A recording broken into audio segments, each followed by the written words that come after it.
मालिके जय जगन्नाथ। आज आमर ऑर्डर आसी 4 इंच साइज्र 10 पीस मूर्ति सेट। मालिके प्रायतः काम आमर अधा अधी हो जाता। मूर्ति आमर आउ अल्प किसी काम बाकी थिला, तो से मु जल्दी जल्दी काम आरंभ करदेली। फास्ट मु नाली कलर काम आरंभ करदेली।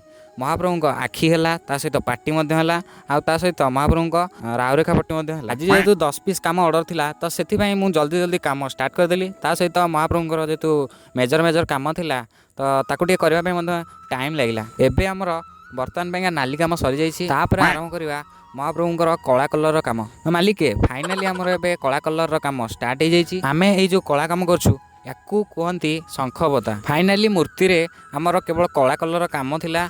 जेहेतु मूर्ति रे अधिक मात्रा कला कलर काम थिला, सेति मु कला कलर काम को 2टा फेज करदेली। मालिके फास्ट फेज रे आमर काम होला महाप्रभुंक शंखपता, माने महाप्रभुंक पाटीगार ता सहित आखि पतागार। तापर आमर सेकेंड फेज रे काम होला महाप्रभुंक आखि आ ता सहित आ किछि बाकी रह जाइथिबा काम। मालिके जो माने भी आम पाखु महाप्रभुंक विग्रह पाइबा चाहते आमको डीएम करूँ, एवं ता सहित आम आपण मानक भल सर्विस दे पार। ता सहित आमर महाप्रभुंक काम सरी जाइछि। केमिति लागिला निश्चिंत कमेंट करेंगे। आम इंस्टा अकाउंट को फॉलो करेंगे, यूट्यूब चैनल को सब्सक्राइब करेंगे। रहुछि, देखा पुणी गोटे नेक्स्ट वीडियो रे। जय जगन्नाथ।